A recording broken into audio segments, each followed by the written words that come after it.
the importance of Africa is through all your themes. It's almost more than even talking about America in some of your series. But in some of your recent monologues, you have a lot to say about African folks. No, we talk about the importance of black people, including black people in Africa, the importance of black people. Because when we talk about hidden colors, we talk about black people all over the world, which we're all over. Yes. We talk about the black presence. There's black people in Asia. There's black people in Polynesia. We talk about the importance of understanding that black people are global, including Africa. And we talk about the importance of us all getting on code with each other so that we can become an empowered group. So that's the thing we talk about. Now, can we be in code with each other from being from different countries, but we all share the same amount of melanin, but you're from Jamaica, I'm from the United States, this person's from England. Can black people internationally be on code? We can be, because the white supremacists are internationally on code. You understand what I'm saying? They're the global minority, but if you go to England, the white supremacists in England will act like a white supremacist in Australia, and the white supremacists in Australia will act like the white supremacists here. They've never met each other. They will all get on code. They know the code when they get around black people. Automatic. We, black folks around the world, we don't get on code with each other like that. You get some black folks from Nigeria or black people from Jamaica, they'll get over here and they'll get on code with the white people against us in many cases. And that's the problem that we have. They're not getting on code as a black international group as we should, like the white supremacists do. And we're not trying to get on code to harm anybody. We want to get on code so that we can protect each other from white supremacists' evil deeds. So is this really a huge problem that black immigrants come to the United States, they align themselves with the white establishment? Is that a huge problem? That's a problem, and the reason why it's a problem, because a lot of them, and we have to be very honest about this, they come from societies in their homeland where they're tribalistic, and they're not even on code with each other where they're from. They have a gazillion different tribes. They are very tribal, and they are very hostile towards each other as far as getting resources. And then when they come here, they look at us as another hostile tribe, but we don't look at them the same way. We don't have that type of tribalism over here with black people, foundational black Americans. All black people are just black. We welcome everybody. Our parents and grandparents don't say, stay away from those Jamaicans. Don't go to that Nigerian's house. We don't do that, because we understand that we're all treated as niggas under the system of white supremacy. So this is why we fought for everybody to come over here who was black. Remember, white people didn't want to let no other black people over here from the Caribbean or Africa. In the around 1915, 1916, they had a law that they were putting out here to stop black Caribbeans and black Africans from coming over here. It was black people on the grassroots fighting to thwart those laws. People like Booker T. Washington, other black people in Tuskegee fighting around 1915, saying, hey, we're not going to do that. We're not going to discriminate against those brothers and sisters who want to come over here. You're not doing it to white people, because they had just built the Panama Canal down there in South America, Central America. So after it was done, they're like, okay, where are all these people going to go? Because the US was helping to pay some of those immigrant migrants to go down there to build that Panama Canal. So now where they're going to go? They wanted to come here. They were like, no, we're not going to let that happen. Black people fought to get them here. That's how Marcus Garvey got here. Marcus Garvey got here a year later because the black grassroots was helping to fight for that. In the 1960s, the 1965 Immigration Act, it was black people fighting to get other African and Caribbeans over here in large numbers because we wanted them to act as reinforcement for us. We're fighting these white supremacists, we need some backup. So when people come over here and not get on code with us and get on code with the white supremacists, that is a problem. Well, doesn't it work that maybe the black immigrants that are coming from the Caribbean and Africa may not get on code, but once they have kids here, and once those kids grow up, they grow up more like black Americans, and then you get that second generation on code. Does it work like that? In some cases it does, but you're going to follow the instructions of your parents. If you got some parents who come from a background where they're somewhat hostile towards us, because we hear all the time how immigrant parents sit up here and say, okay, you go find you some white kids to kick it with. Stay away from them Akatas. They got all types of negative names that they have for foundational black Americans. Akata in East Africa, some of them call us Jareers and Abids, and the Caribbean, stay away from those Yankee kids. So these people got all types of weird words for us, and we're looking at them as just another black person. Hey, that's my brother. He's cool. He's dressed funny, and I'm gonna clown him for dressing funny. The nigga got on some bullshit clothes, but that's still the little homie, so we cool. So we can't have a one-sided Pan-Africanism. That's why there's this FBA movement going on now. Like, hey, we're gonna have to erase the board and let's start chalking up all of the people that's doing some shit that's constructive and the people that's doing things negatively.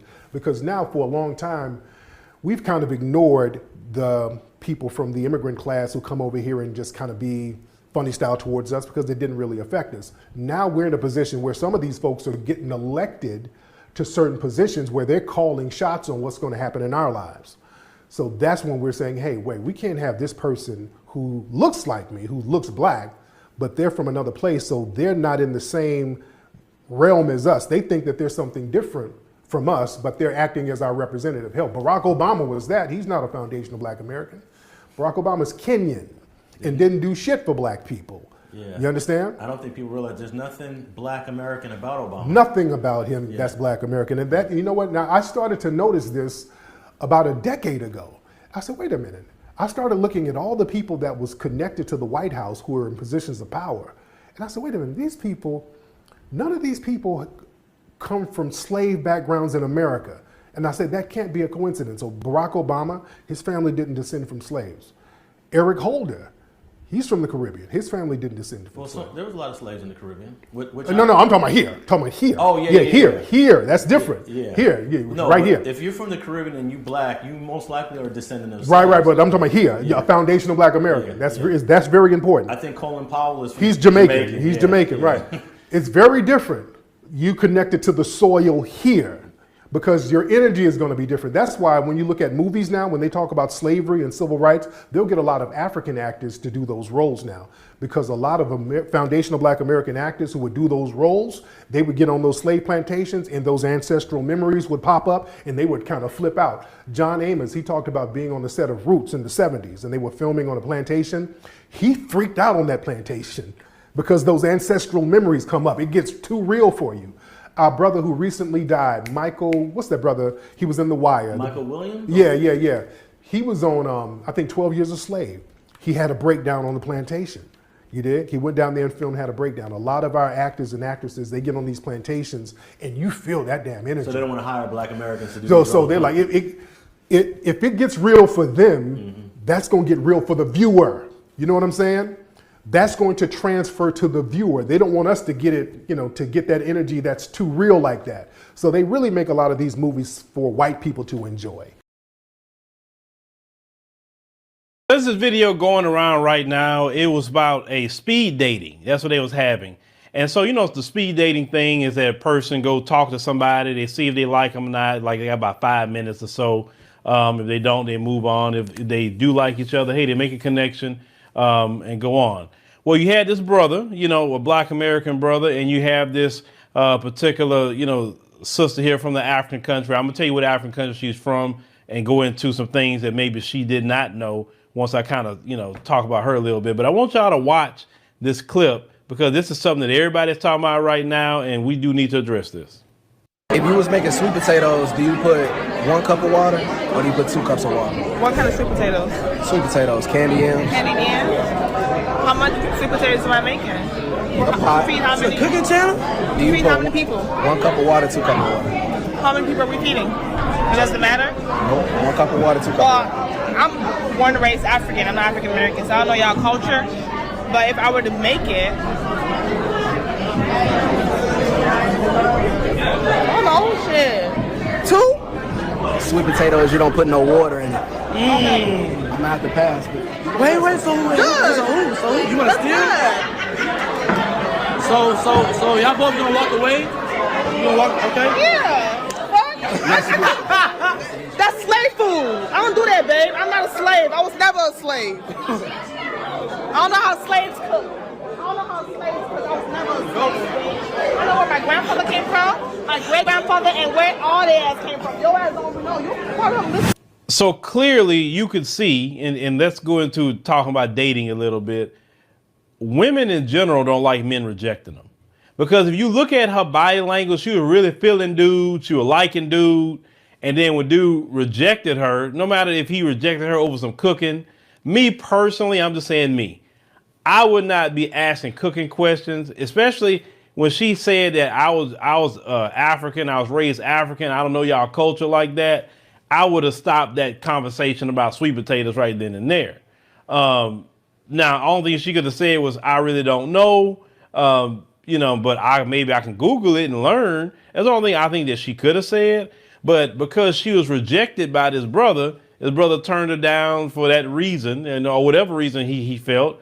She immediately went into anti-Black American sentiment. But let's talk about her a little bit. So I did some research into her. And she actually, the flag she had on her Instagram was from Cameroon. So she's from Cameroon. She don't know her history whatsoever. She says that about slave food. Well, let's talk about Cameroonian history a little bit. Let's go all the way back to the, even 1700s, and 1800s, all the way up to the, 1900s. What she don't realize is that in Cameroon, slavery was happening in Cameroon. They were selling slaves out of there and taking them to, like I say, the U.S., Central America, South America, etc. And they practiced domestic slavery underneath the Germans in Cameroon. So what I will tell her is that, no, your people were slaves too, ma'am. Why do you think that during the colonization of the African continent that, you thought you had like your ancestors had an agreement and you just working with the white people and everything was cool? I'm like, have you had any research into colonization? Colonization was slavery. Africans did all the work and got no pay. Apartheid, same thing, like Jim Crow system, all the different things that happened even with South Africa. Rhodesia, turned into Zimbabwe. All the things that happened in Namibia, like all these different things that happened all over the African continent was literally slavery. You were just there on the continent in your slavery. Cameroonians were slaves. It don't take but 5 minutes to research that in the Cameroonian history. And you talking about just keeping it real about, who your grandfather is. Most of us know who our grandfather are, great grandfather. My grandfathers and all of them, they came from Louisiana. The ones that didn't come from Louisiana, they came originally to Virginia when they was, sold into slavery. My family traveled, all the way back to the country they say now, Guinea-Bissau, from the Balanta tribe, at least from my research, for my family, right? So I'm not the only one that would kind of know some of that history, but it's not our fault that they didn't keep a record of our family. We were forcefully taken away.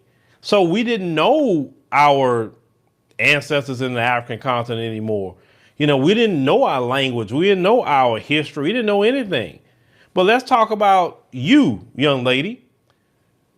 If you are having this pride about who you are, you're not a slave, which technically you were a slave, and food that you were eating was slave food as well, no different than us. Why are you here in America, living in Miami to be exact? Because I was reading that you're in Miami.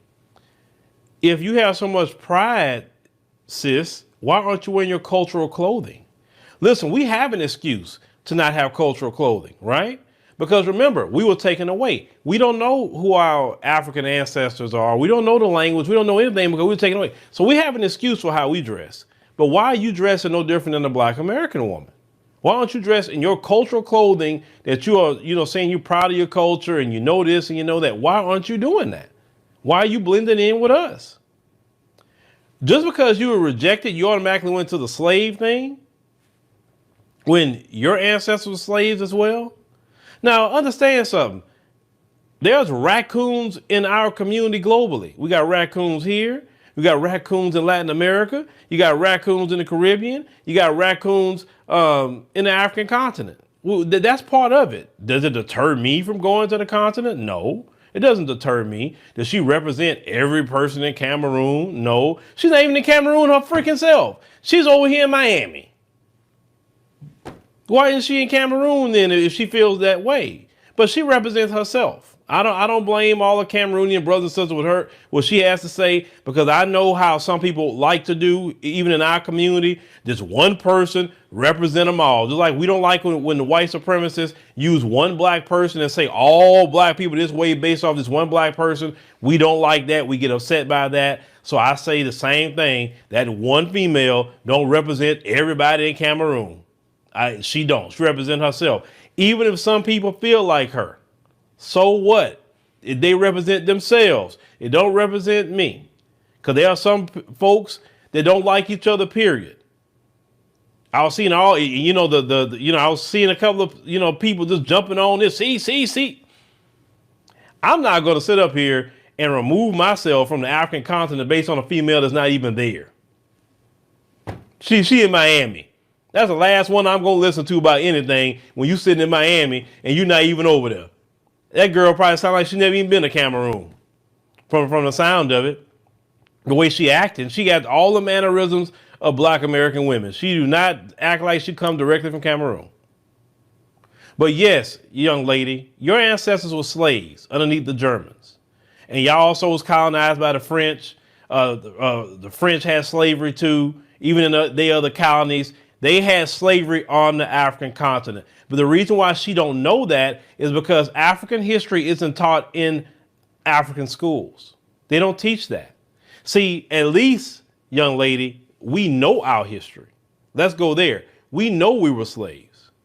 We know everything that happened to us with the Jim Crow and the black codes and all the different horrible things that happened to us, our land taken. We have a documented history of what happened to us. You don't even know your history. That's why you would say something so stupid like that about you wasn't a slave. He wasn't. I mean, you want to go there just technically. He isn't a slave and you isn't a slave. So what are you talking about? You living free in America right now. But y'all let me know what y'all think about this ignorant young. She's ignorant. She's ignorant because she don't even know her own history. Once again, I'm going to repeat it. Cameroonians were slaves too. They were slaves in West Africa. White people did not build a thing on their own in Cameroon. It was Cameroonian slaves that built everything that was over there at that time period. And that means her grandparents were slaves like my grandparents are slaves. So welcome to the slavery club, my sister. You're going to have to go ahead and swallow that, because the only people that can walk around and proudly say they was never a slave is Ethiopians. They are the only African group that can say that because they were never colonized. If you're not Ethiopian, you can't say it. So please don't sit up here. If your country was colonized, don't say you wasn't a slave, because you were.